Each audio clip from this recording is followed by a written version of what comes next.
The blizzard descended upon Pine Needle Ridge like divine wrath, made manifest each gust carrying snow sharp enough to strip flesh from bone. February 1888 had delivered the worst winter storm the Dakota Territory had witnessed in living memory. The kind old-timers spoke of in hushed voices, the kind that buried homesteads whole and left families frozen like macabre statues. The temperature had plummeted to 20 below zero, and the wind was alive, howling and clawing at every structure with malevolent persistence. Hazel Brennan's lungs burned as she dragged the half-split log through the final yards to the cabin door. 24 years old, but looking older, the prairie stole youth ruthlessly. Her dress was patched so many times that the original fabric barely showed. It had torn again at the hem where it caught the axe. Her thin stockings were soaked through her feet, numb for over an hour. Dangerous, but also mercy. At least she couldn't feel the frostbite setting in. The wooden spoon in her apron pocket, pathetic weapon. But all she'd grabbed when she heard something outside pressed against her hip. Its handle was worn smooth from years stirring stew in kitchens that never felt like home. Not since her parents died 18 months ago. She'd been outside nearly 2 hours, far too long, desperately breaking firewood free to keep the stove burning through the night. George and Blanche Walker, the elderly couple who'd sheltered her 2 months ago when she fled. Greasy Pete's saloon couldn't manage this brutal work. George was 63, lungs permanently damaged. Blanche was 60, hands twisted with arthritis. They'd given her refuge when no one else would risk Pike's wrath, asking only help with survival. When she'd appeared at their door, barefoot, bleeding from 3 miles through November's snow, they'd pulled her inside, bandaged her feet, fed her soup, let her stay. "We know what Pete is," George had said that first night. "What he does. We won't send you back." Now something was wrong. The door stood wide open, banging in the wind. Lamplight spilled across the snow, deceptively welcoming. Hazel's heart hammered. She dropped the log, grabbed the spoon, raised it like a club. Had wind opened it? Had George or Blanche collapsed? Or had the men found her, the men who claimed ownership, who'd hunted her since she smashed a bottle across Pete's face? She burst through the doorway and froze. A man stood inside. A stranger. Tall, over 6 feet, with broad shoulders and lean power. He wore buckskin leggings, ending in moccasins decorated with red, white, and black beadwork Lakota designs.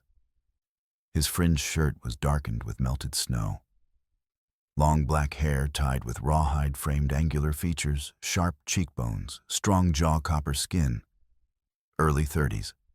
A knife hung at his belt, but his hands were empty, held away from his body palms, visible, peaceful gesture. Deliberately, he lifted one palm toward her. With the other, he placed something on the table between himself and George and Blanche. The elderly couple stood frozen by the stove. George's hand hovered near the Winchester. A ledger, leather-bound, Bible-sized, sealed with a brass clasp.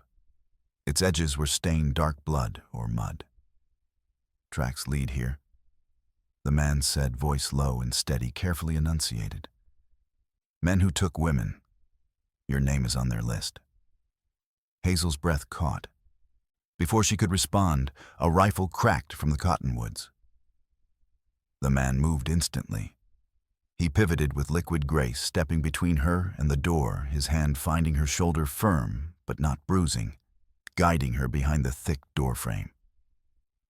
She was pressed against the wall, the spoon trapped between their bodies as he angled to shield her completely. Their faces were 6 inches apart.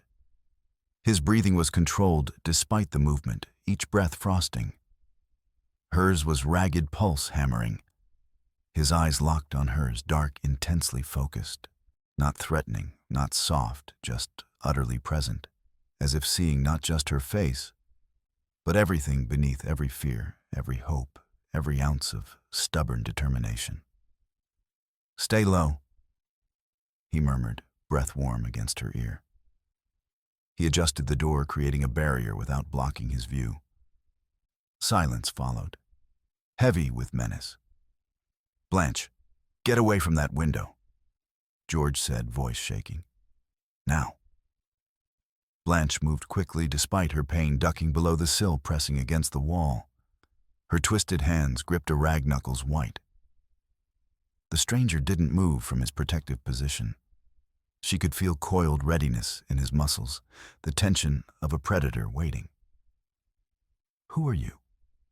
Hazel whispered. He glanced at her briefly. "Maka. Red Hawk, tracker." His eyes swept the clearing. "You're Hazel Brennan, 24, immigrant from New York 3 years ago with your family. Parents died of scarlet fever 18 months past in Cottonwood. Separated from your sister Vivienne, age 10, when territorial authorities took her claiming orphan status. You escaped from Greasy Pete's saloon 2 months ago after Pete tried transferring you to a man who paid $40 counterfeit for marriage rights. Yesterday, February 17th, they marked you sold to William Pike. Pike owns Quicksilver Mine 40 miles west. He's been buying women like livestock using fraudulent marriage contracts, exploiting territorial laws. Once married under those documents, women have no property rights, no legal standing. They become chattel property to be used or sold as owners see fit. Each word struck like a blow. Hazel had known danger, but hearing the full mechanism laid bare made her knees weak. "How do you know this?" Rafaela Maka said quietly, grief flickering across his face. "I found her 3 days ago, half frozen near Crow Wing Creek, packed in a crate like cargo. She pressed this ledger into my hands before dying, said to find the women inside. Stop Pike before he sells them west. She said your name specifically, said you have a sister who was taken too marked orphan, though you're alive. Pike uses forged papers to disappear children into mine labor." Tears pricked Hazel's eyes, for Rafaela, for Vivienne, for herself. "Vivienne? Is she in that book?" Maka's jaw tightened. "Yes. Section marked Contracts Minors. Transport to Deadwood Gulch, Junction February 20th, 2 days from now. Notation says light labor in mining camps." 2 days. Before Hazel could respond, boots crunched through snow outside, multiple sets spreading to surround the cabin. Maka tensed. George grabbed the Winchester hand, steadier now. Blanche stifled a frightened sound. A rough voice called from the darkness. "We're here for the bride she's promised by legal contract. Send her out peaceful, or we drag her out screaming, 30 seconds old man, before we put bullets through those walls." Hazel recognized Scarface Sam, one of Pike's enforcers. Vicious when sober, savage when drunk. He sounded sober now, enjoying this. George flushed red. "Like blazes, I will." Maka moved before George finished. He crossed to the nearest lamp and extinguished it, plunging half the cabin into shadow. Then the second lamp. Only the stove's red glow remained. Darkness was their ally, making them difficult targets. "Root cellar," Maka said with authority, nodding to the trapdoor. "Take her down, now." Blanche grabbed Hazel's arm and pulled her toward the hatch. Hazel resisted, looking back at Maka, at George behind the table with the Winchester. "Go," Maka said, meeting her eyes. "I promised to find your sister. Can't keep that promise if you're taken." The window exploded inward. Glass shattered. Hazel screamed. A gunshot punched through the door, burying itself in the far wall with a thunk. "That's your warning. Next one's hit flesh. Send her out." Blanche dragged Hazel to the trapdoor, flinging it open. A ladder descended into darkness, smelling of earth and vegetables. "Down now." Hazel descended quickly. Above, she heard Blanche following the hatch, lowering, and Maka's voice impossibly calm. "George, when I open that door, aim for muzzle flashes. Don't waste ammunition." "What are you doing?" "Evening the odds." The door crashed open. Everything happened at once. Through the gap in the hatch, Hazel watched Maka move like water like smoke. He rolled low through the doorway, staying below the line of fire. A man stood on the porch, young revolver raised, mouth open in surprise. Maka's hand shot out, grabbed the man's wrist, twisted. Bone cracked. The man howled. Maka drove a knee into his gut, then grabbed his head and shoved him face first into the snowbank. The man hit hard and didn't move. Maka snatched the fallen Colt and ducked inside as another shot rang from the trees, a sharpshooter. The bullet tore splinters from the door frame inches from Maka's head. He slammed the door, threw the bolt pressed against the wall, breathing controlled. 3 outside, possibly 4, he reported. 1 down, sharpshooter in the cottonwoods east side 60 yards. 2 more covering the back and west. George nodded grimly. Old soldier, Hazel realized. From below, Hazel called up, I have George's spare shotgun. 10 gauge. 2 shells loaded, 4 more ready. If they get past you, I'll make them regret it. Silence. Then Maka crossed to the hatch and looked down at her pale face in the darkness. Something shifted in his expression. Approval, respect. You know how to use that. I've killed rats bigger than those men. I'll manage. The corner of his mouth twitched. I believe you. Another shot slammed into the door. The bolt held, but splinters flew. Brennan woman, last chance. Come out now, and we leave the old folks, stay inside, and we burn you out. I got coal oil and matches. 10 seconds. George snorted. Bluffin'. Too much snow. Fire won't catch. Maybe, Maka said. But they'll try. And if they force us out with smoke, they'd be easy targets. Maka checked the Colt 5 rounds. His knife was at his belt. George had the Winchester and a dozen cartridges. Hazel had the shotgun with 6 shells. Against at least 3 men, 1 skilled sharpshooter. Poor odds. But Maka had faced worse. He moved to the door, eased it open a crack. Snow fell heavily, visibility maybe 40 feet. He could see shapes moving near the fence, 2 men, rifles ready, advancing through waist-deep drifts. The sharpshooter was invisible, but Maka knew he was there, eye to scope, finger on trigger. Maka took a breath and then kicked the door open and dove out in a flat roll. Shots cracked immediately, bullets hissing where he'd been. He rolled behind the woodpile and fired twice. 1 man yelped, clutching his leg. Blood darkened his trousers. The other dove for cover. Maka was moving again before the sharpshooter could adjust. He sprinted low through snow toward the cottonwoods. More shots pursued him, kicking up snow-chipping bark. He zigzagged, making himself a difficult target.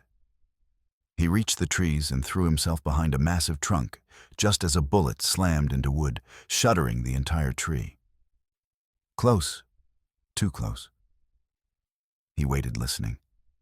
There, 25 yards left, slightly upslope. The soft sound of a lever action being cycled. Maka moved through the trees like a ghost, each step placed with exquisite care despite urgency. His buckskin made almost no sound.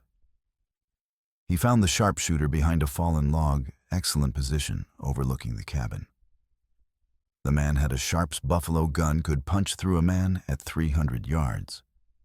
But skill with a rifle didn't equal tactical awareness. The sharpshooter was focused entirely on his scope on the cabin, waiting for targets. He never heard Maka approach. Maka's arm looped around the man's throat, forearm, pressing the carotid with calibrated pressure. His other hand clamped over mouth and nose, stifling sound. The man struggled violently, dropping the Sharp's hand, scrabbling at Maka's arm. But Maka knew exactly what he was doing. Within 15 seconds, lack of blood flow did its work. The man went limp. Maka lowered him to the snow unconscious, but alive, which would matter later for testimony, and collected the Sharps and ammunition pouch. Good weapon. Looking back toward the cabin, he saw the wounded man being dragged away by his companion, leaving a blood trail in the snow. They were retreating, at least temporarily. Maka circled wide and approached the cabin from the north, slipping back inside. George lowered the Winchester, exhaling in relief. From below the trap door, Blanche's face appeared, then Hazel's. "They're gone," Maka said, setting the sharps against the wall. "Temporarily. They'll return once they've regrouped and tended wounds. Possibly with reinforcements. We have a few hours at most." Hazel climbed up, still gripping the shotgun. Her hands were steady now. She looked at him, at the snow melting in his hair, at the sharps, at the blood on his knuckles, and her expression shifted from fear to determination. "They'll come back," she said. Not a question. A fact. Maka nodded. "When the storm breaks enough to ride safely, and they've gathered more men. With Pike himself, most likely. Then we leave before they return," Hazel said firmly. "We go to Blackthorn tonight. Show that ledger to someone in authority. Get the evidence recorded and copied before Pike can destroy it. And we find out where that train with my sister is waiting. The sheriff in Blackthorn is compromised," Maka said carefully. "Dr. Laurent, the town physician, told me the sheriff borrowed substantial money from Pike 3 years ago. Can't pay it back. He's effectively owned." "Then we go to the doctor," Hazel countered immediately. "If he told you where to find me, he's chosen sides. He can witness what's in the ledger, make copies. And when the telegraph lines are repaired—" "The lines have been down 4 days," Maka interrupted gently. "Could be a week before they're operational." Hazel's jaw set stubbornly. "Then we work with what we have. We document the evidence. We gather allies. We find my sister. And we stop Pike. Those are our objectives."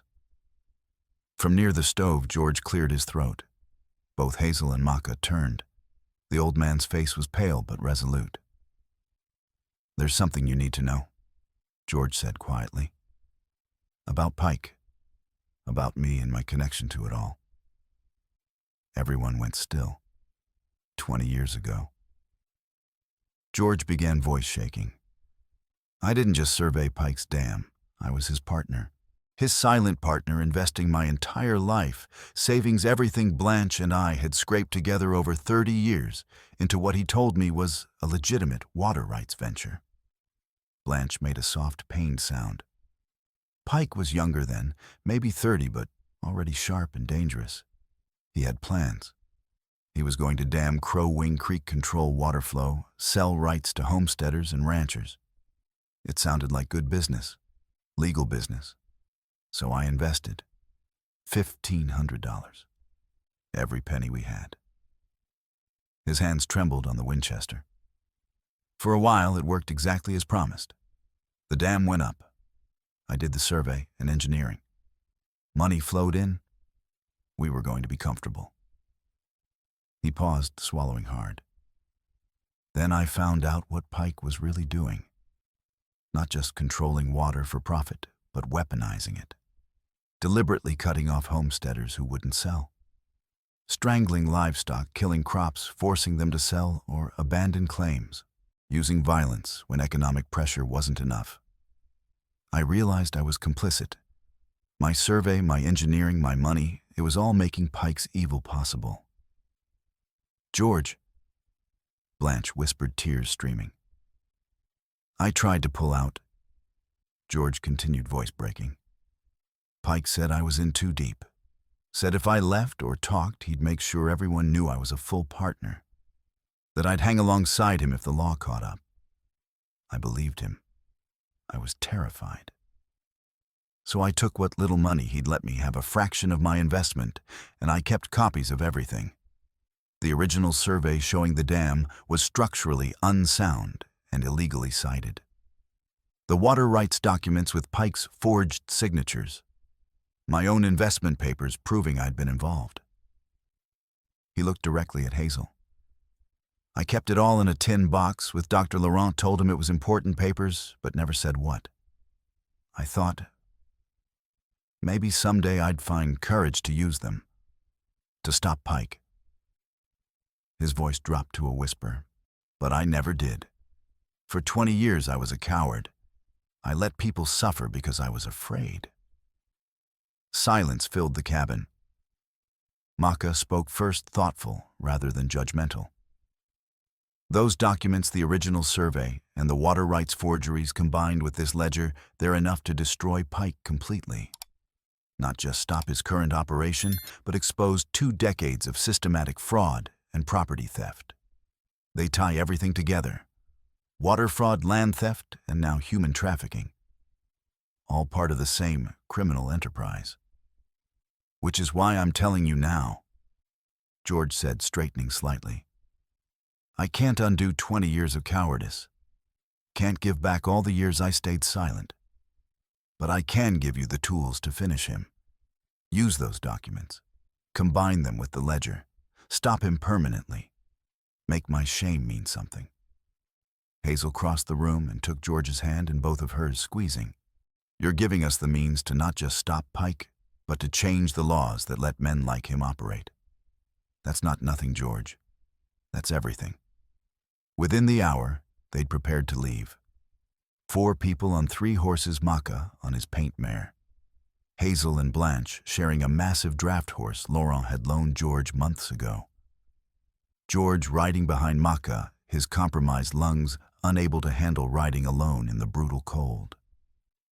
8 miles to Blackthorn across rolling prairie, normally 90 minutes. In the blizzard's aftermath, with drifts reaching the horses' chests, it would take most of the night. They rode in silence for the first hour, everyone focused on survival. But as horses settled into rhythm and bodies adjusted, conversation became possible.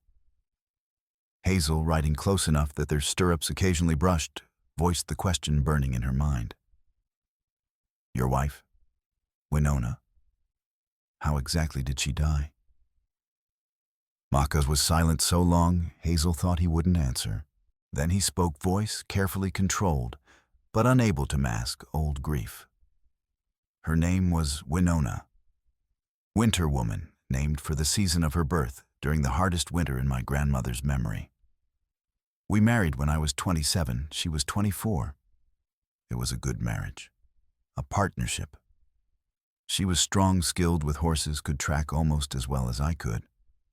We were happy. He paused. Hazel waited. 2 years ago, during the January thaw, we were crossing Crow Wing Creek on horseback, returning from visiting her family. The ice looked solid, thick white, no visible cracks. I went first because I always went first to test safety. My horse and I made it across without incident.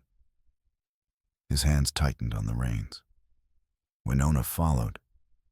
She was halfway across when I heard it, that sound ice makes before it fails, like distant thunder or bones breaking. The surface shattered under her horse's weight. They both went through into the current. Hazel's heart clenched. I reached her within seconds. Maka continued, voice flat now. Got a rope to her almost immediately. Started pulling, but the current was stronger than I'd calculated, and the cold takes you fast. Hypothermia. Your body shuts down, prioritizes the core, abandons the extremities. Your fingers stop working. Your muscles stop responding. He stopped for a long moment. She told me to save the horse first. Said the horse was more valuable, that we needed it to survive. I refused. Kept pulling. But my hands were going numb, the rope was slipping, and she let go. Released the rope deliberately. Let herself drop to save me the burden of choosing. No, Hazel breathed. I pulled her out anyway, Maka said. Dove in after her, grabbed her coat, dragged us both to shore. Got her out of the water, tried everything to warm her. Fire, blankets, my own body heat. But the cold had already taken her too deep. She died in my arms, telling me it wasn't my fault, that I'd done everything right, that she loved me. His jaw clenched. And I haven't crossed that creek without remembering since then. Hadn't crossed it at all until Pike dammed it, and I knew I had to. They rode in silence for a while, only the crunch of hooves through snow filling the darkness. Finally, Hazel spoke softly. She was wrong about one thing. Maka looked at her sharply.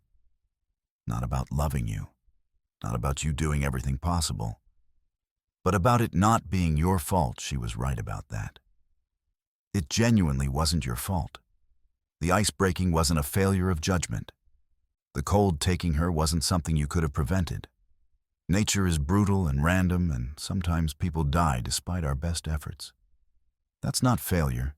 That's just the world being what it is. She paused. What matters is that you fought for her. You risked your own life to save hers. You tried everything. And when she died, you didn't let that break you permanently. You kept going. You kept using your skills to help others. You tracked down Rafaela. You found me. You're stopping Pike. That's not the behavior of someone who failed. That's the behavior of someone who loved deeply and channeled grief into purpose.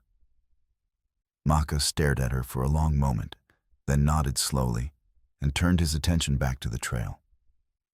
But his stirrup stayed close to hers for the rest of the journey, and when the trail narrowed, he looked back to check on her every few minutes, not because she was weak, but because watching each other's backs was what partners did. And somewhere in the cold and darkness, Hazel realized that whatever was growing between them, this connection forged in crisis, was something rare and precious. Something worth protecting. Something worth fighting for. They reached Crow Wing Creek around 2 a.m, though in the darkness, it was impossible to be certain. The frozen waterway cut through its ravine, and even from a distance, Hazel could see Pike's Dam, the massive structure that had been strangling this landscape for 2 decades. Maka signaled a halt. We need to cross here, but ice conditions will be unpredictable. George coughed wetly, painfully. There's something else you should know about that dam. My original survey showed the structure was fundamentally unsound, built too narrow at the base, wrong angle for water pressure. I told Pike it would only last 10, maybe 15 years. That was 20 years ago. Meaning? Hazel asked. Meaning it's already living on borrowed time, George replied. Any significant stress, a flood and ice dam, deliberate sabotage could bring the whole thing down. Maka's eyes gleamed. And if it comes down, the backed-up water floods downstream, washing away evidence. But more importantly, it removes Pike's primary tool of control. Homesteaders get their water back. His leverage disappears. Exactly, George confirmed. There's a manual release, the sluice wheel on the east side. I designed it as a safety measure. If you open that fully, the pressure change could destabilize the entire dam. Could, Hazel pressed. Or would? George's expression was grim. Would, almost certainly would. The structure is barely holding together as it is. Hazel and Maka exchanged glances, an entire conversation passing in silence. Then Hazel spoke. We do it. We destroy the dam. Tonight, before we continue to Blackthorn. We remove Pike's weapon and create evidence of his crimes simultaneously.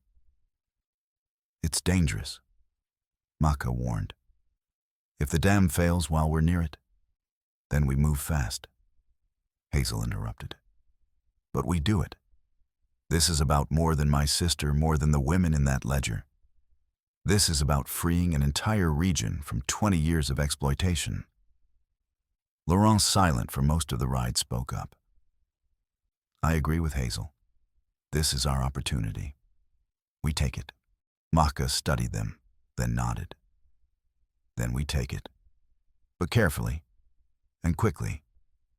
They approached on foot, leaving horses tied in a protected grove. A guard shack stood at the dam's eastern end, lamplight visible through cracks, smoke rising from a chimney, someone inside staying warm. Maka moved like smoke, reaching the shack in seconds. He knocked softly, a friendly knock, someone seeking shelter. The door opened. A man peered out, face confused, before Maka's fist caught him cleanly on the jaw. The man dropped. Maka caught him, eased him down, secured him with rope. "He'll be fine when he wakes," Maka said. "Cold but fine." They examined the sluice gate by lamplight. It was exactly as George had described, a wheel mechanism controlling locks and gates, holding back enormous pressure. Ice had seized the wheel. "If we open this," Laurent said carefully, "the flood will be immediate and violent. We need to be well clear." "Then we work fast," Hazel said. She gripped the frozen wheel, pulling hard. It didn't budge. Maka added his strength, and together they strained. Metal groaned. Ice cracked, but didn't release. Hazel's hands ached. Maka's hand covered hers, fingers interlacing through gloves, adding purchase and strength. "Together," he said. "On 3. 1, 2, 3. They pulled. The wheel lurched, turned a fraction. Ice shattered. They pulled again, and this time the wheel spun freely, releasing with a deep, resonant clang. Water roared. The sound was immense, primal. The voice of a creek imprisoned for 2 decades, suddenly breaking free. The sluice gates opened fully, and the backed-up waters surged through with force that shook the ground. Ice shattered. Logs groaned and shifted as pressure changed from static to dynamic. "Run." Maka grabbed Hazel's hand, and they sprinted for the horses, Laurent and George right behind. Behind them, the dam began to collapse, logs cracking and splintering earth, sliding the entire structure, coming apart under forces it had never been designed to withstand. They reached the horses and mounted, riding hard away from the ravine as destruction accelerated. The sound was like thunder, like the end of the world, like justice. A mile away, safe and breathing hard, they stopped and looked back. The dam was gone, just wreckage and churning water. The creek reclaiming its natural path with violent joy. "Pike will know someone did this," Laurent observed. "Good," Hazel replied, eyes bright. "Let him know. Let him be afraid for once." They rode on toward Blackthorn, and Hazel realized she was still holding Maka's hand from when they'd pulled the wheel together. Neither had let go during the frantic ride. She didn't let go now. Neither did he. They reached Blackthorn as dawn broke pale and cold, turning the snow pink and gold. Laurent led them to the back entrance of his office. He knocked a specific pattern, and the door opened immediately. Inside was warm, almost stifling after hours in cold. It smelled of carbolic acid and dried herbs. Laurent quickly examined George, listening to his chest with a stethoscope, while Blanche hovered anxiously. Hazel set the ledger on the examination table and unwrapped it carefully. Laurent looked at it and nodded grimly. "This is the evidence. Every woman Pike bought, every fraudulent contract, every crime documented, Hazel confirmed. She opened it to contracts minors and found Vivian's entry. Vivian Brennan, age 10. Orphan Train West. Departure February 20th, tomorrow. Less than 24 hours. "Where's the train waiting?" Maka asked urgently. Laurent checked his notes. "Deadwood Gulch Junction, 40 miles west. Tracks are blocked by snow, so it's stuck until crews clear the line. D.O. 40 miles in less than a day through snow with Pike's men hunting them." "We leave within 2 hours," Maka decided. "Rest the horses briefly, resupply, then ride hard." George pulled the tin box from his coat. "Laurent, you remember this?" "Of course," the doctor replied. George opened it, showing the contents: original survey, forged documents, investment papers. "Use these. Combine them with the ledger. When the telegraph is repaired, send copies everywhere. Destroy Pike completely." Hazel gripped George's hand. "Thank you. for finding your courage." They prepared quickly.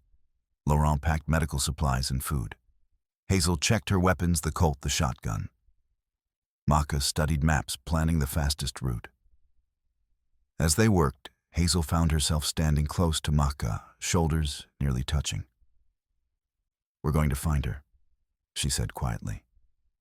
"Yes," Maka agreed simply. "We are." Despite everything, danger, exhaustion, fear, Hazel felt hope blooming in her chest. They left Blackthorn 2 hours after dawn, 3 riders pushing through difficult terrain. Maka led on his paint mare. Laurent followed on a sturdy gelding medical bag secured. Hazel rode last on the draft horse, the Sharp's rifle across her saddle, watching their back trail. The miles passed slowly but steadily. The sun climbed higher, though it provided little warmth. The temperature hovered around 10 degrees, and wind bit through even the heaviest clothing. Around noon, Maka raised his hand, signaling a halt. "Riders behind us," he said quietly. "Maybe a mile back. 4, possibly 5. "Pike's men?" Hazel asked. "Almost certainly. They'd been found. The hunt was on." "How long until they catch us?" Laurent asked. Maka assessed the terrain, the condition of their horses, the distance remaining. "An hour, maybe less. Their horses are fresher. But if we can reach the narrow pass through the hills ahead, we can defend it. Force them to come at us 1 or 2 at a time. Or we can try to outrun them," Hazel suggested. "In this snow, they'll catch us in the open, where they have all the advantages." Maka's expression was grim but determined. "We make our stand at the pass." They rode hard for the hills, pushing the horses as fast as conditions allowed. Behind them, the pursuing riders drew closer. Hazel could see them now, dark shapes against white snow, moving with purpose. They reached the pass just minutes ahead of their pursuers. It was a natural bottleneck, rocky hills rising on both sides, the trail narrowing to perhaps 8 feet wide for a stretch of maybe 30 yards. "Perfect," Maka said. He dismounted quickly. "Laurent, take the horses through and wait on the far side. Hazel and I will hold them here." "I should stay," Laurent protested. "We need you alive to testify." Maka interrupted. "And to treat wounds after. Go, now." Laurent reluctantly obeyed, leading the horses through the pass. Maka and Hazel took positions behind rocks on opposite sides of the narrow trail, creating a crossfire. Maka had the Sharps and his Colt. Hazel had the 10-gauge shotgun and the Winchester she'd taken from George. "When they enter the pass, let them get halfway through before we fire," Maka instructed. "We want them committed, unable to retreat quickly. Aim for horses first. If you can, dismounted men in snow, move slowly." Hazel nodded, heart pounding. She'd never shot at a person with intent to kill. But she thought of Vivian alone and scared, and her resolve hardened. The riders appeared at the mouth of the pass. 5 men, rifles drawn. They slowed, suspicious of the narrow space, but after a moment's consultation, they entered. Scarface. Sam led them, his distinctive scar, visible even at this distance. "They went through here," he called back. "Stay sharp." They rode into the pass as single-file, rifles held ready. Maka waited until 3 were fully committed, the other 2 still entering. Then he fired. The Sharps roared, a sound like cannon fire in the confined space. The lead rider, Sam, jerked as the heavy bullet took him in the shoulder, spinning him from his saddle. His horse reared, panicked, blocking the riders behind. Hazel fired the shotgun, both barrels simultaneously. The spread hit the second rider's horse in the chest and legs. The animal screamed and went down, trapping its rider beneath it. The pass erupted in chaos. The remaining 3 riders tried to turn their horses in the narrow space, tried to retreat, but the downed horse blocked them. They dismounted, scrambling for cover behind rocks, returning fire. Bullets spanged off stone near Hazel's head. She ducked, heart racing, and grabbed the Winchester. She fired 3 quick shots. One missed, one hit a man in the leg, one struck a rifle out of another man's hands. Maka fired methodically with the Colt, each shot placed with precision. Another man went down clutching his arm. Then his Colt clicked empty. One rider remained standing, young, maybe 20, terror written across his face. He raised his rifle, aiming at Maka while Maka reloaded.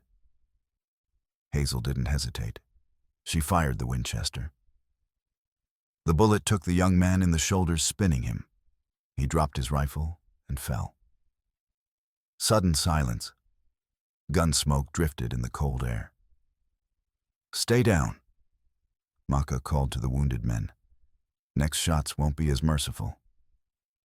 Sam, clutching his wounded shoulder, glared up at them with pure hatred. "Pike will kill you for this, kill you slow." "Pike's already a dead man walking," Maka replied calmly. "He just doesn't know it yet. Tell him that when you see him. Tell him we're coming for him and we have the evidence to hang him." They gathered weapons from the wounded men, then mounted their horses and rode hard through the pass. Behind them, the wounded cursed and shouted threats, but none were in any condition to pursue immediately. That was terrifying, Hazel admitted once they'd put distance between themselves and the ambush site. "You did well," Maka said. "Very well. You stayed calm, made good decisions, shot accurately. Many experienced men would have panicked. I kept thinking of Vivian. That kept me focused." They rode on, pushing hard now, knowing time was running short. They reached Deadwood Gulch Junction as the sun touched the western horizon, painting the sky orange and crimson. The junction was exactly as described, a wide spot where tracks split with a water tower, a switching station, and a siding where 2 freight cars and a passenger car sat idle snowbound. Smoke rose from the passenger car's stovepipe. Shadows moved behind frost-glazed windows. Women and children trapped and waiting to be shipped west. Maka dismounted and handed his reins to Laurent. "Wait here with the horses. I'll scout." But Hazel dismounted too. "My sister, I'm coming." Maka looked like he wanted to argue, but something in her expression stopped him. He nodded. "Stay close. Stay quiet. If shooting starts, get behind cover." They approached the train on foot, moving through the snow-draped twilight, like ghosts. As they drew closer, Hazel could hear voices, women's voices, speaking in various accents. German, Polish, Russian, a dozen different languages, compressed into one car. And then high and clear, a child's voice. "I don't want to work in the mines. I want my sister. You said she was dead, but you're liars. Hazel wouldn't die and leave me. She wouldn't." "Vivian." Hazel's heart stopped. Tears blurred her vision. That was her sister, alive, fighting, still believing. She started forward, but Maka's hand on her arm stopped her. He pointed to the passenger car door. A man stood there, broad-shouldered, wearing a heavy coat, holding a Winchester rifle. A guard? As they watched, a second man emerged from the freight car, then a third from the switching station. "3 guards," Maka whispered. "Maybe more inside." "Then we need a distraction," Hazel replied. They quickly formulated a plan. Laurent would ride in, openly claiming to be a doctor, responding to reports of illness. While he kept the guards occupied, Maka and Hazel would approach from the far end and get the women and children out. It was thin, relying on luck and the guards being careless. But it was all they had. Laurent rode toward the train, calling out, "Hello, is anyone ill here? I received word of sickness." The guard turned suspicious, but curious. They spoke Laurent, gesturing with medical concern, the guard visibly relaxing. Maka and Hazel slipped around to the far end of the passenger car. The door was unlocked, careless. Maka eased it open silently, and they stepped inside. The car was dim lit, only by a single lamp. Wooden benches lined the walls, and on them sat perhaps a dozen women, and half as many children, all huddled in thin coats and shawls. They looked up as Maka and Hazel entered, eyes wide with fear and exhaustion and fragile hope. And there at the far end, her dark hair in two braids, just like Hazel wore hers, was Vivian. Hazel. The word was barely a whisper, disbelieving. Hazel, is that really you? Vivian. Hazel pushed past the other women and dropped to her knees, pulling her sister into a fierce embrace. Vivian clung to her, sobbing, her small body shaking. She felt so small, so fragile. And yet when Hazel pulled back to look at her, Vivian's eyes were fierce and unbroken. I knew you weren't dead, Vivian said through tears. I knew they were lying. I knew you'd come. I'm here, Hazel whispered, pressing her forehead to her sister's. I'm here and I'm not leaving you. Never again. Do you understand? Never again. Maka moved to the other door, keeping watch. One of the women, young German accent, leaned forward. Who are you? What's happening? We're getting you out, Hazel said, still holding Vivian, but addressing all of them. All of you. William Pike sold you under false contracts. We have proof, legal documents, witness testimony. Those marriages aren't real. You're not property. You're free. Murmurs rippled through the car. Disbelief, hope, fear of hoping. How? Another woman asked, older face lined with hardship. The guards will be dealt with, Maka said quietly from his position. But we need to move now before they realize what's happening. Can you walk? Can the children walk? They nodded, gathering what few belongings they had. Hazel helped Vivian stand, keeping her close. They were almost to the door when Maka suddenly tensed. Down, he hissed. Everyone down. They dropped just as gunfire erupted outside. Not the methodical shots of guards responding to threat, but the chaotic barrage of an ambush.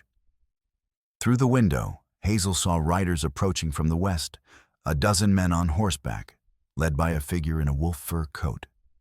William Pike. No, Hazel breathed. He wasn't supposed to be here yet. How? Doesn't matter, Maka said tersely. He pulled the sharps from his shoulder, checked the load. We're surrounded.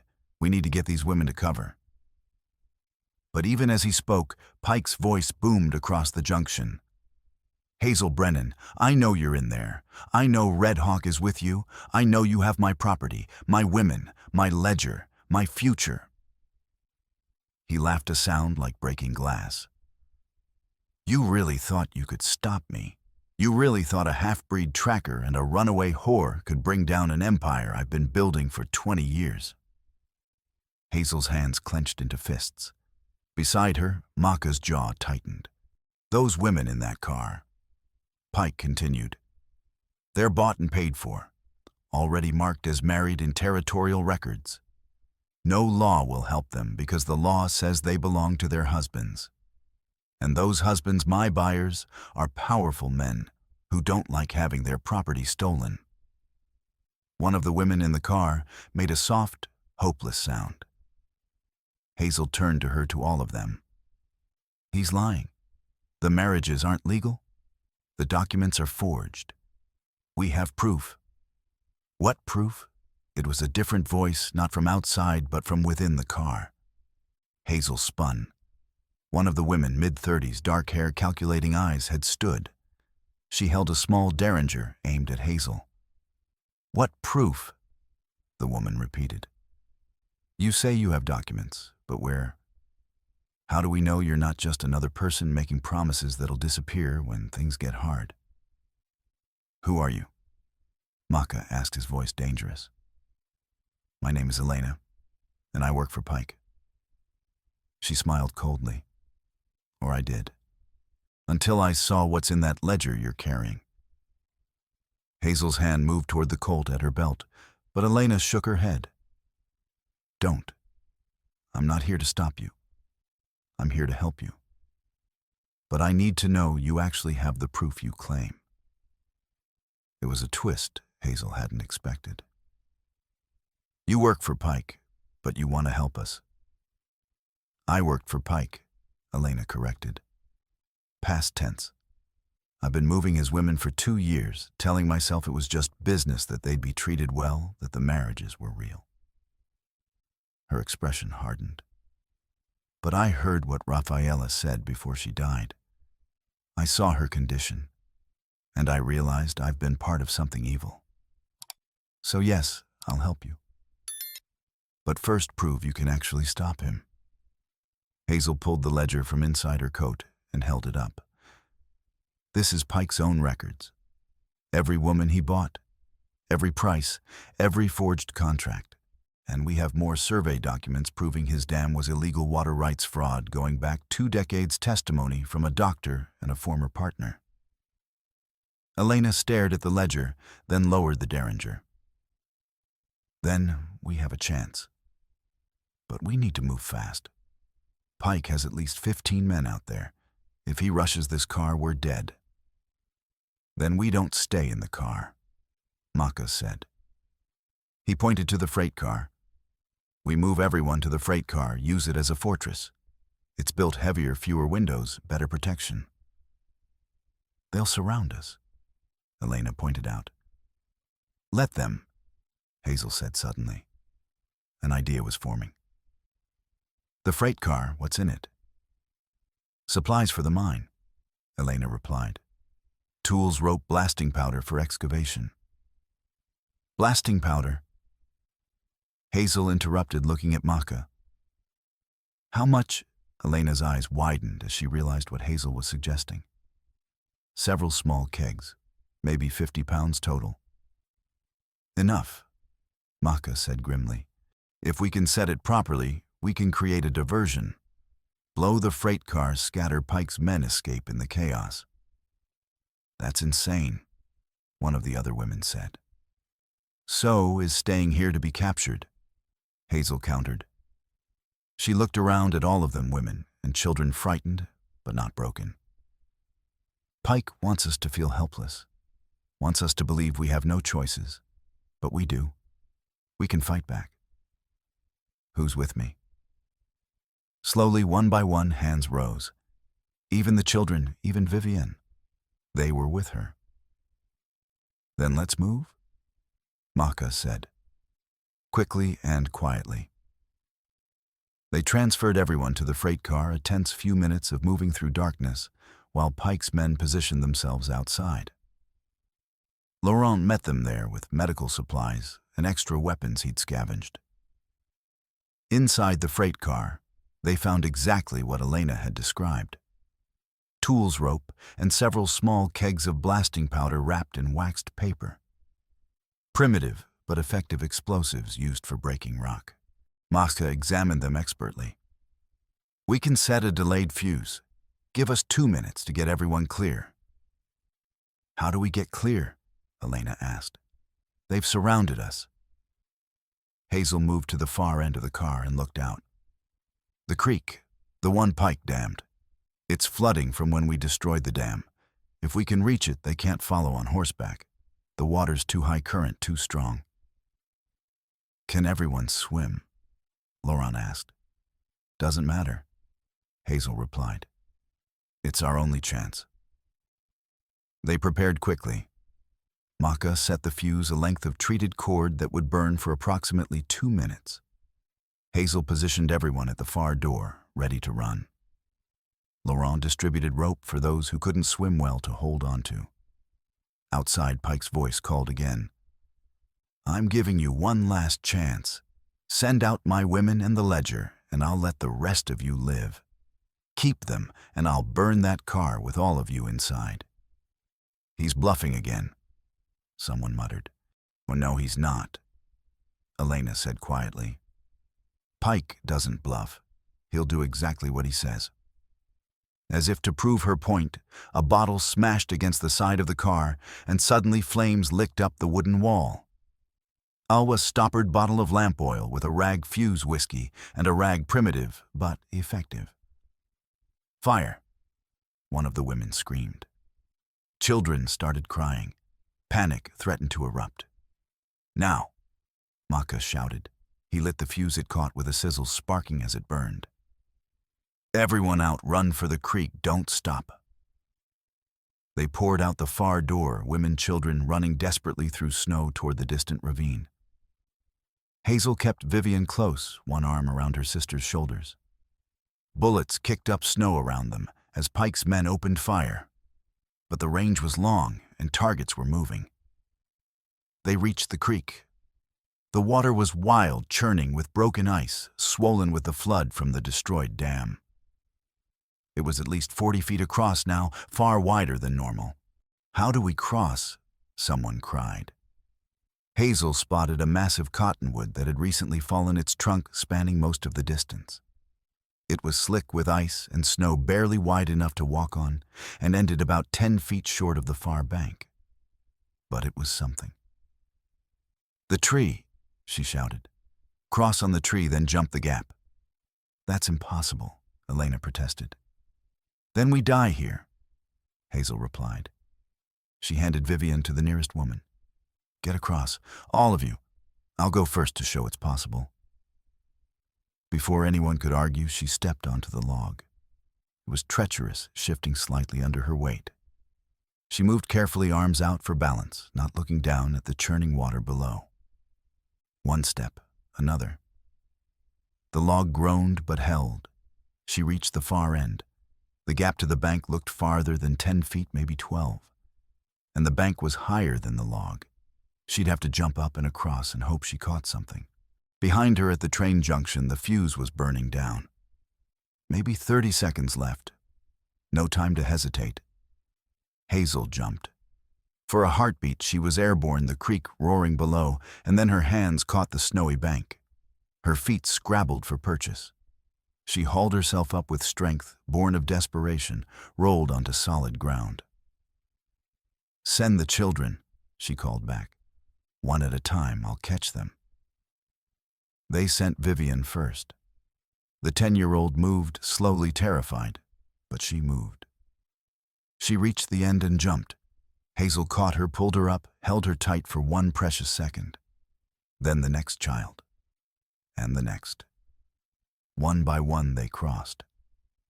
The women followed, some sure-footed, some crawling, but all determined. Elena came last, carrying the ledger Hazel had given her for safekeeping. And then the freight car exploded. The blast was enormous, a ball of fire and smoke that shattered the car into splinters. The shock wave knocked everyone flat. Debris rained down, burning wood, twisted metal. Screams erupted from Pike's men, horses, panicking riders thrown. In the chaos, Laurent appeared from a different direction, leading the horses. He'd circled around during the confusion. "Mount up," he shouted, "before they recover." They scrambled onto horses, 2 or 3 per animal, children held in front of adults. It was awkward and slow, but they managed. Pike's men were regrouping, but slowly, shocked by the explosion. Several were down, injured by debris. Their horses had scattered. And Pike himself stood in the center of the devastation, staring across the creek at Hazel and her group, his face purple with rage. "You think this is over?" he screamed. "You think you've won? I'll hunt you. I'll find you. I'll make you wish you'd never been born." Hazel stood in her stirrups and shouted back, "You already made me wish that, when you tried to buy me, when you stole my sister, when you hurt all these women. But I'm still here, Pike, and you're over there, and your empire is crumbling, and everyone is going to know what you did." She held up the ledger that Elena had saved. "This goes to the marshals. Your dam is destroyed, your guards are arrested or dead, your women are free, it's over." Pike raised his rifle, aiming directly at Hazel despite the range. His finger tightened on the trigger, and the bank beneath him gave way. The flood from the destroyed dam had undermined the ravine edge, making the snow-covered ground unstable.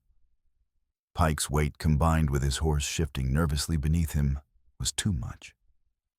The entire section of bank collapsed, sliding into the churning water.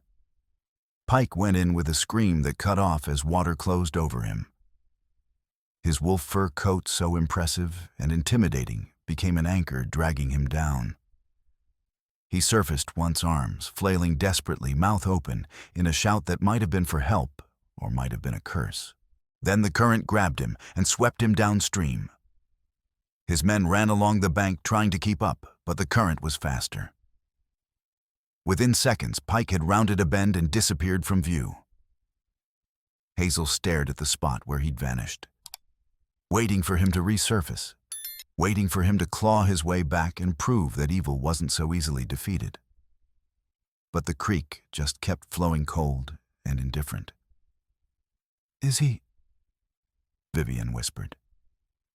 "Dead," Laurent said quietly, his doctor's clinical eye having watched the whole thing. "The cold alone would kill him in minutes. That current, there's no surviving it. William Pike is dead."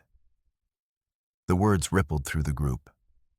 The women looked at each other, and slowly disbelief gave way to something else. Relief, hope, the beginning of freedom. One of Pike's men across the creek shouted something, but the others were already turning away, mounting horses that hadn't fled, riding off. Without Pike, there was no organization, no plan, no reason to keep fighting. The empire had collapsed with its architect. They rode to Blackthorn as a group, 13 women, 6 children, Hazel, Maka, Laurent, and Elena, who'd switched sides at the crucial moment. They arrived as the sun set, exhausted but alive. George and Blanche met them at Laurent's office, and the old man's eyes bright with tears when he saw everyone safe. "You did it," George whispered. "You actually did it." "We all did it," Hazel replied. "Your documents made it possible." Over the next several days, everything happened quickly. The telegraph lines were repaired. Laurent spent hours sending messages to Marshall's newspaper's territorial offices. He sent the entire contents of the ledger, George's survey documents, Elena's testimony as an insider witness.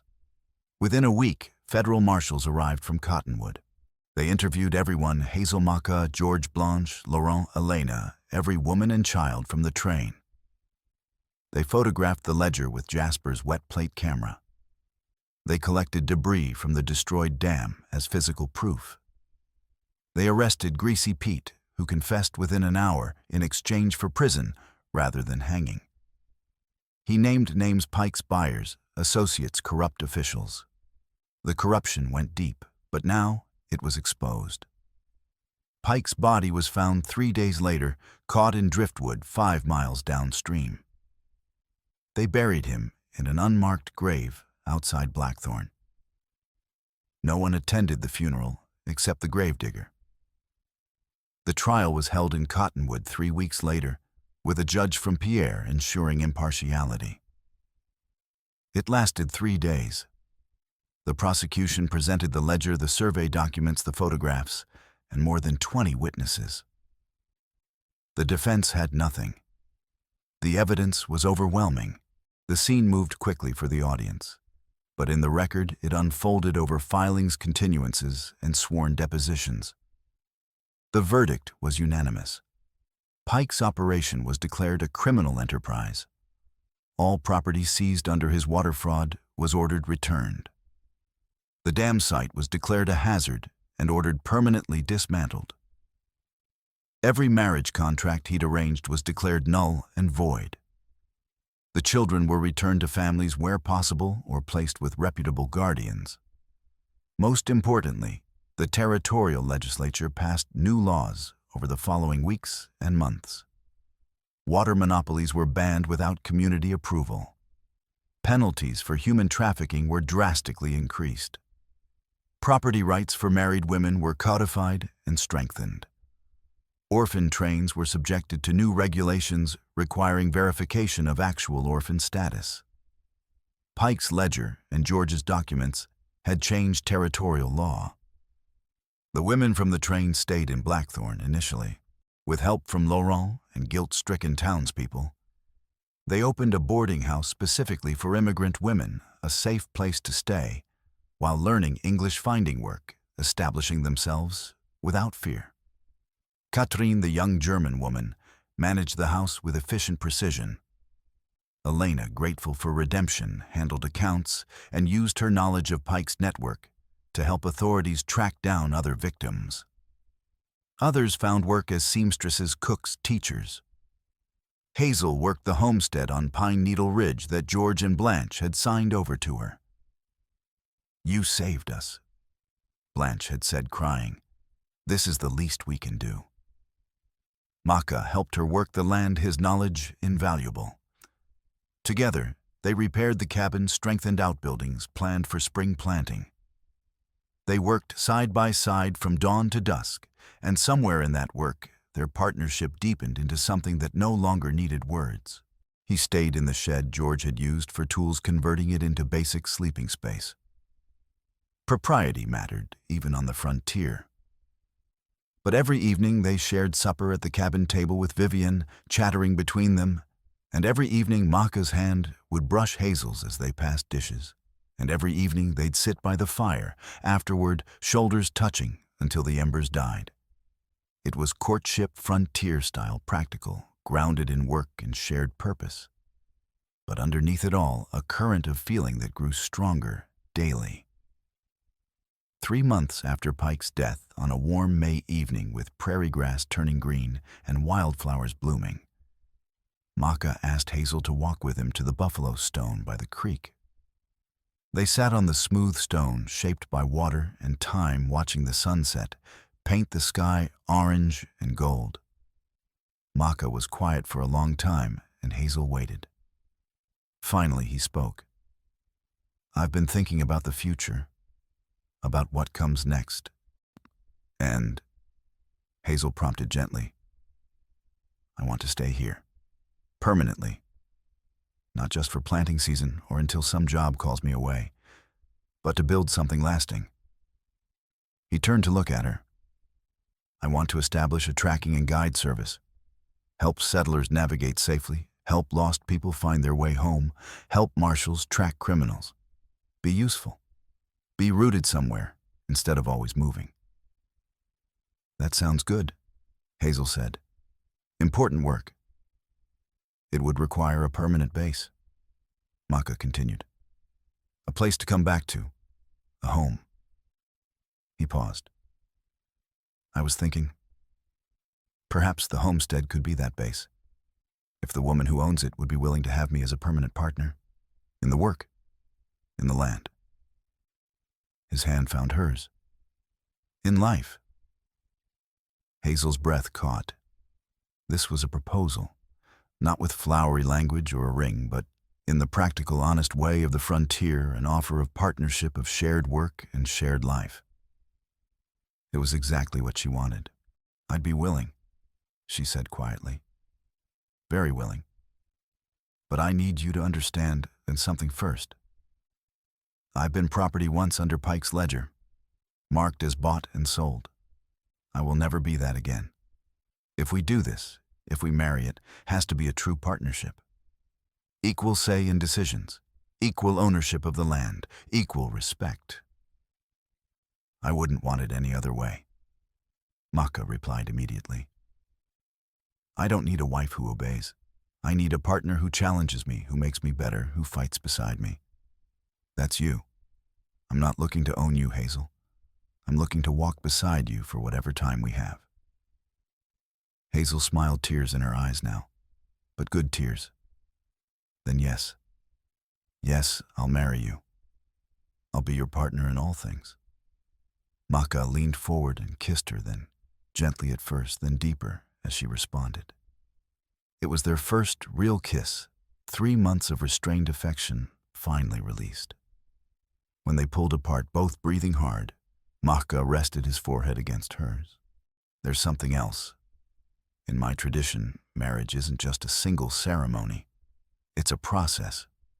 A public declaration, yes, but also proving the partnership works. I'd want to honor both traditions, yours and mine. A legal marriage in the church for territorial records and a traditional Lakota ceremony. Is that acceptable? More than acceptable, Hazel said. It's perfect. They married in June when the prairie was in full bloom. First in Blackthorn's church, with Laurent officiating and the entire town attending. Hazel wore a simple dress, made by the boarding house women, practical but beautiful. Maka wore new buckskin traditional dress for an important ceremony. They spoke their vows, clearly promising partnership and respect and loyalty. They signed the marriage license with Laurent and George as witnesses. Then that evening, on Pine Needle Ridge, the Lakota ceremony. Members of Maka's tribe had come, his uncle who performed the ceremony, cousins, friends. They brought traditional gifts, blankets, horses, tools, welcoming Hazel into the family. The ceremony was conducted in Lakota, with translation into English. There were prayers to the four directions, offerings of tobacco and sweetgrass, ritual exchange of gifts. A blessing of the home they would share, and a blessing of the land they would work together. At the end, Maka wrapped a blanket around both their shoulders, a single blanket covering both, symbolizing unity. "We are one household now," his uncle said in careful English. "One purpose, one future. The trials you faced together have proven your strength. May the years ahead bring you peace, children, if the spirits will it, and wisdom to continue fighting for justice when needed." The scene moved quickly for the audience, but in the record it unfolded over filings, continuances, and sworn depositions. As the sun set and celebration began, food, music, laughter shared by two communities that had rarely mixed before Hazel looked around at everything they'd built. At Vivienne, laughing with other children. At George and Blanche, seated in places of honor. At Laurent, deep in conversation with Maka's uncle. At the freed women who'd become friends, sisters, community. This was victory, she realized. Not just defeating evil, but building something better in its place. Maka's arm came around her waist. "Happy?" "More than I ever thought possible," Hazel replied. She turned to face him. "When you walked into that cabin 3 months ago, I thought you were death coming for me. I never imagined you were life." "We saved each other," Maka said. "That's what partners do." "Then let's keep doing it," Hazel said. "Keep saving each other. Keep building this life. Keep fighting when fighting's needed, and keep loving when peace allows it. Deal." "Deal," Maka agreed and kissed her again. The celebration continued late into the night, but eventually Hazel and Maka slipped away to the cabin, their cabin now truly theirs. Vivienne was staying at the boarding house with the other children, giving them privacy. Maka lifted Hazel in his arms, not because she needed carrying, but because it felt right, felt like marking this moment as special. He carried her across the threshold to the bed they'd built together. There, in privacy and warmth and safety, they'd fought so hard to create, they consummated the partnership forged in fire and ice and blood. It was tender and passionate, and real, grounded in bodies that had worked together, fought together, survived together. It was everything a wedding night should be, and nothing like the violence Pike had tried to impose. It was choice. It was joy. It was promise. Afterward, lying tangled together in darkness, Hazel traced the scar on Maka's arm where Pike's bullet had grazed him. The wound had healed, but the mark remained. "Does it hurt?" "Not anymore," Maka replied. "It's just a reminder." "Of what?" "That I fought for something that mattered. Someone who mattered. And I won." He caught her hand, kissed her palm. "That we won." "We did," Hazel agreed. But even as they lay there in the peace they'd earned, neither knew that their story wasn't quite finished. Neither knew that Pike's body, pulled from the creek and buried quickly, hadn't been examined as thoroughly as it should have been. Neither knew that the man in the unmarked grave wasn't William Pike at all, but one of his men who'd fallen into the creek during the chaos and whose body Pike had switched with his own in a desperate bid for survival. Pike had survived. Barely. He'd crawled from the creek a mile downstream half dead with hypothermia and been found by a trapper who nursed him back to health without knowing who he was. And now, weeks later, Pike was coming back. Coming for revenge. Coming to reclaim what he believed was his. But that confrontation would come later. For now, on their wedding night, Hazel and Maka slept peacefully in each other's arms, unaware of the storm approaching. The storm came on a Saturday afternoon, 6 weeks after the wedding, during a community meeting in Blackthorn's church to discuss implementing the new territorial regulations. Everyone was there: the town council, Dr. Laurent George, and Blanche, the freed women, Hazel and Maka and Vivienne. The church was packed, people standing along the walls because there weren't enough pews. Marshal Corrigan was there too, having returned from Cottonwood specifically for this meeting. He was at the front explaining the new laws when the door at the back slammed open with explosive force. A man stood there, silhouetted against the afternoon sun. Tall, wearing trail-worn clothes, but unmistakably the same wolf fur coat. His face was gaunt, marked by illness and exposure, but recognizable. William Pike. Alive. The church went absolutely silent. "Where's Hazel Brennan?" Pike demanded, his voice hoarse, but still carrying that edge of cruelty. "Where's the Redskin tracker? Where are the people who destroyed me?" Beside Hazel, Maka shifted slightly, positioning himself protectively. His hand moved toward the Colt he still carried. "I'm William Pike." The man continued, stepping into the church. Behind him, 3 more men appeared, rough-looking, clearly hired guns. "And I've come to collect what's mine." "You're supposed to be dead," Marshal Corrigan said carefully, his hand moving toward his holstered revolver. "We buried you. We have a death certificate.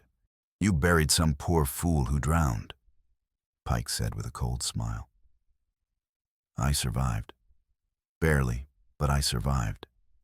And I've spent the past 6 weeks getting stronger, gathering men, preparing for this moment." He pulled a revolver from his coat. The 3 men behind him did the same. "Now," Pike said, his gun trained on the crowd, "we can do this easy, or we can do this hard. Hazel, Brennan, and Red Hawk, you're coming with me. You're going to publicly recant everything you said. You're going to admit you lied about the ledger, about the contracts, about everything. And then you're going to disappear, and this town is going to go back to the way things were." "That's not going to happen," Hazel said, standing. Her voice was steady despite her hammering heart. "The evidence has been sent to every marshal and newspaper in the territory. The laws have already been changed. Your operation is finished, Pike. You can kill us, but that won't change anything." "Then I'll kill you for the satisfaction of it," Pike snarled. He cocked the revolver's hammer. Several things happened simultaneously. Marshal Corrigan drew his revolver and fired, but Pike had moved, diving to the side. The bullet hit the door frame. Pike returned fire. One bullet took Corrigan in the shoulder, spinning him. Maka surged forward, pushing Hazel and Vivienne down into the gap between pews. "Stay down," he ordered, then moved toward Pike in a low, fast rush. Pike fired again, twice. One bullet hit a few inches from where Maka had been. The other went wild, shattering a window. The church erupted in chaos. People screamed, scrambled for cover. Pike's 3 hired guns spread out, firing indiscriminately, trying to create panic. Maka reached Pike before he could fire again. He grabbed Pike's wrists, forcing the gun toward the ceiling. They struggled, crashing into pews. Pike was strong, fueled by rage and desperation, but Maka had decades of experience.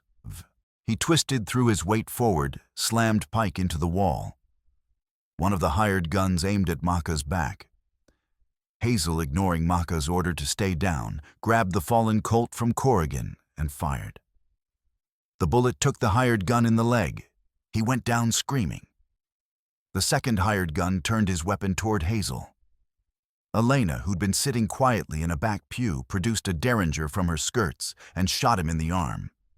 He dropped his gun, cursing. The third hired gun looked around, saw his companions down, saw the angry crowd beginning to recover from the initial shock, and ran. He fled out the door, into the street. Pike and Maka were still struggling for control of Pike's revolver. The muzzle waved dangerously, pointing at the ceiling, at the floor, at people. "Let go," Pike snarled. "You're dead. You hear me, dead." "You first," Maka said through gritted teeth. With a sudden twist, he wrenched the revolver from Pike's grip and threw it across the church. Then he drove his fist into Pike's gut, doubling him over, followed by an uppercut to the jaw that snapped Pike's head back. Pike staggered, blood streaming from his mouth. But he wasn't finished. He pulled a knife from his boot and lunged. Maka sidestepped, grabbed Pike's knife arm, twisted. The knife clattered to the floor. He swept Pike's legs out from under him, and Pike went down hard, hitting the wooden floor with a thud that drove the air from his lungs. Maka put a knee on Pike's chest, holding him down. "It's over," he said quietly. "You're finished." Pike glared up at him with pure hatred. "You can't stop me. I'll always come back. I'll always—" "No," Hazel said, standing over them, now Corrigan's Colt still in her hand. "You won't.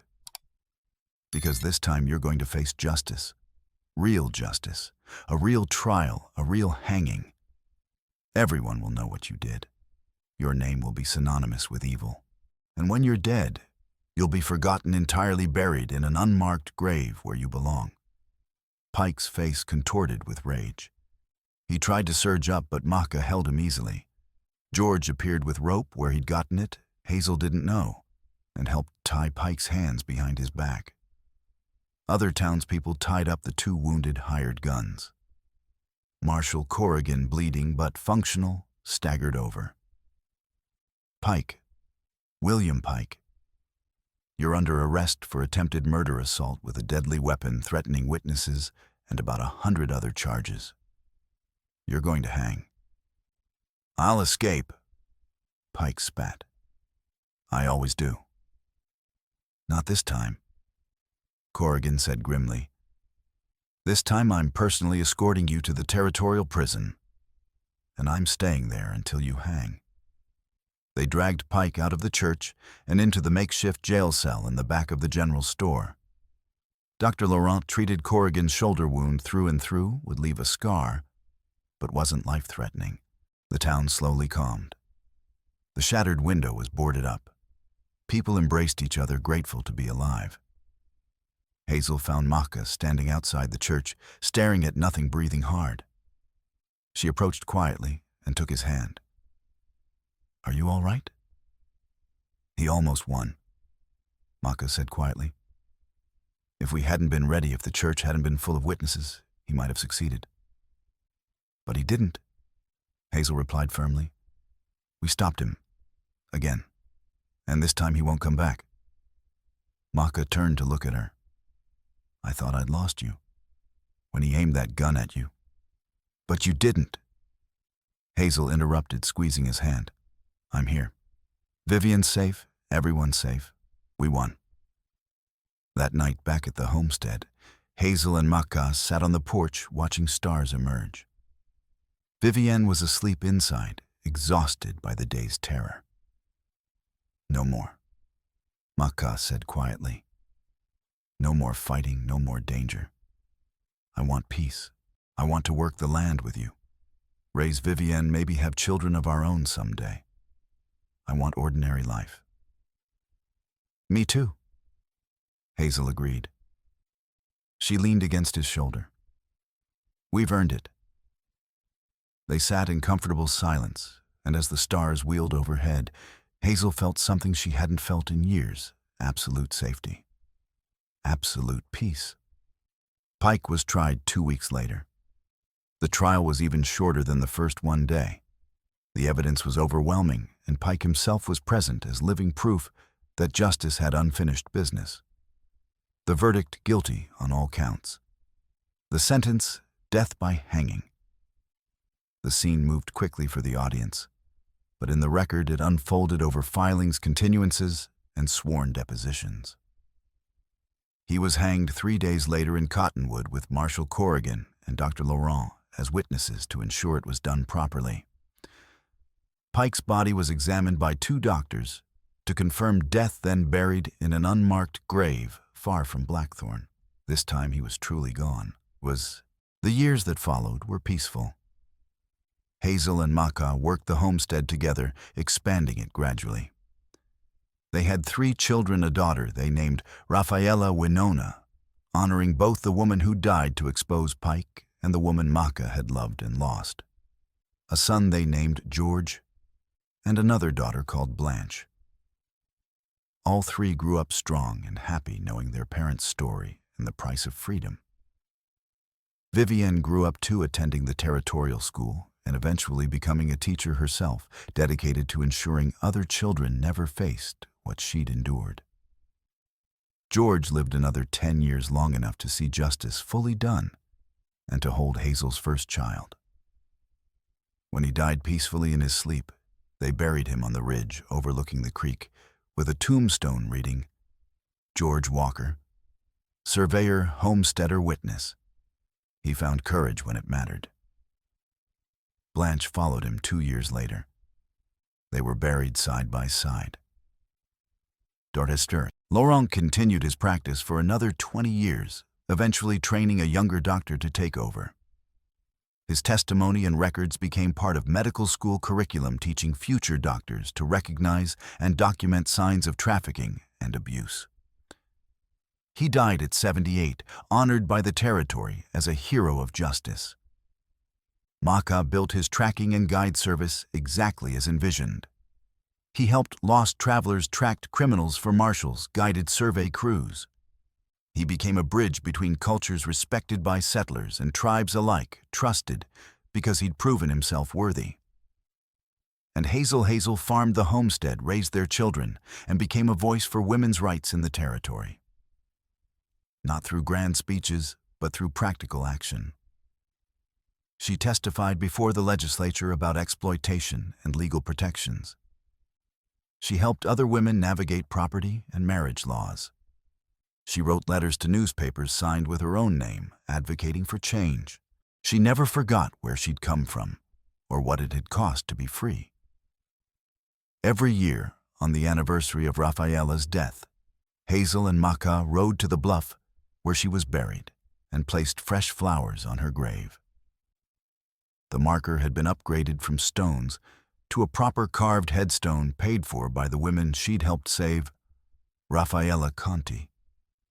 She died fighting so others could live free. On the 20th anniversary of Pike's death, Blackthorn held a memorial service. Not for Pike, he remained in his unmarked grave, deliberately unnamed and forgotten, but for Rafaela, for all the women and children who'd been trafficked through his operation, for the few who hadn't survived.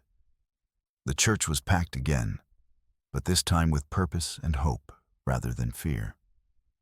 Hazel spoke, now in her 40s, with silver threading through her dark hair. She told Rafaela's story as much as they knew. She told of the ledger and the courage it took to preserve it. She told of the women who'd been freed and the lives they'd built. She told of the laws that had been changed and the justice that had been won. Evil happened here, Hazel said to the assembled crowd. We can't pretend it didn't.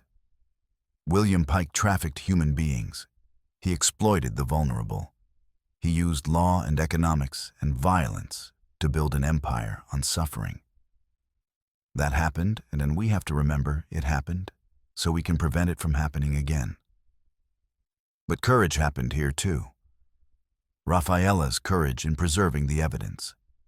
The courage of women who testified even when it meant reliving trauma. The courage of people like Dr. Laurent and George Walker, who risked everything to do what was right. The courage of a community that chose justice over convenience. That's what I want us to remember. Not just the evil, but the response to evil. not just the crime, but the courage that ended it. Because that's what defines us, not what was done to us, but what we chose to do in response. The congregation rose in applause. Afterward, standing in the churchyard with Maka beside her and their children gathered close, Hazel looked out at the town that had become home and the prairie stretching endlessly toward the horizon. It was good land. Hard land, but good. It demanded strength and stubbornness and courage. It didn't forgive weakness, but it rewarded those who learned to work with it, who built their lives in harmony with its rhythms. "Ready to go home?" Maka asked his hand, finding hers as naturally as breathing. "Always," Hazel replied. They walked together through Blackthorn streets, greeting neighbors, checking on the boarding house that still operated under new management, stopping by the graves to leave flowers. Then they rode out to the homestead on Pine Needle Ridge, where the cabin had been expanded into a proper house, where fields of wheat rippled in the summer breeze, where the creek ran clear and strong. That evening, sitting on the porch with the sun setting in familiar shades of gold and crimson, Maka pulled something from his pocket. A small carved stone, a token from Lakota tradition, meant to renew marriage vows after significant time had passed. 20 years, he said quietly. 20 years since I walked into that cabin during a blizzard and found you with a wooden spoon raised like a weapon. 20 years since we fought Pike and won. 20 years of building this life together. He held out the stone. In my tradition, at 20 years, we renew our vows. We affirm the choice we made. If you'll have me for another 20 years, for whatever time we have left, I offer this. Hazel took the stone, her eyes bright with tears. I'll have you for another 20 years, and 20 beyond that if we're blessed. I'll have you for as long as we both breathe. You're my partner, my friend, my love. There's no one else I'd want beside me. She leaned forward and kissed him, and it was like their first kiss and their wedding night, and every kiss in between familiar and yet always new, grounded in the solid foundation of 2 decades spent building a life together.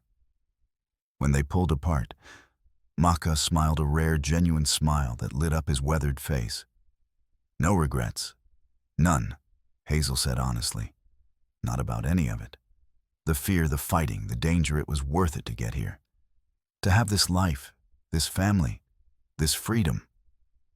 "Good," Maka said. He raised their joined hands and kissed her knuckles, a gesture that still made her heart flutter even after 20 years. "Because I wouldn't change a single thing.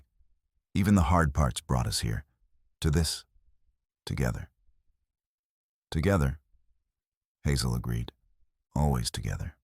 The sun finished setting, and stars emerged one by one, cold and beautiful and eternal. Inside the house, their children were settling in for the night, Rafaela reading to the younger two, their voices a comfortable murmur through the open window. In town, people were doing the same safe, free-living lives that Pike's defeat had made possible. Justice had been served. Evil had been defeated.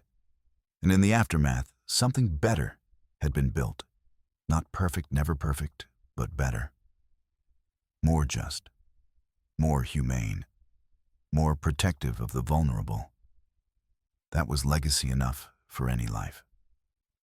Hazel leaned her head on Maka's shoulder, and together they watched the stars wheel overhead, marking time in a universe that was vast and indifferent, but could still sometimes be shaped by courage and stubbornness, and the refusal to accept that evil would have the final word. They'd fought that fight. They'd won that battle. And now, in the peace they'd earned, they would live the lives they'd fought for, fully, fiercely, and free. The years continued to pass, with the steady rhythm of seasons. Their children grew married, had children of their own. The homestead prospered. Maka's tracking business expanded. Hazel's advocacy work led to more territorial reforms, and eventually, when Dakota achieved statehood, some of those reforms were codified into the state constitution. George and Blanche's graves on the ridge became a peaceful place, where 3 generations would come to sit and remember. Laurent's office, eventually taken over by his successor, kept his journals and case files as teaching materials. The boarding house became an institution, a model other towns copied. And the creek, Crow Wing Creek, freed from Pike's Dam 20 years ago, ran clear in strong life, returning to its banks, fish spawning in its waters, a testament to restoration and healing. On an autumn evening 30 years after that first blizzard, Hazel and Maka sat on the porch of their home, now expanded again, to accommodate visiting grandchildren. Hazel was 54, Maka in his early 60s, both weathered by years, but still strong, still vital. "Do you remember," Hazel said quietly, "that first night? When you walked into the cabin and I thought you were death coming for me?" "I remember," Maka replied.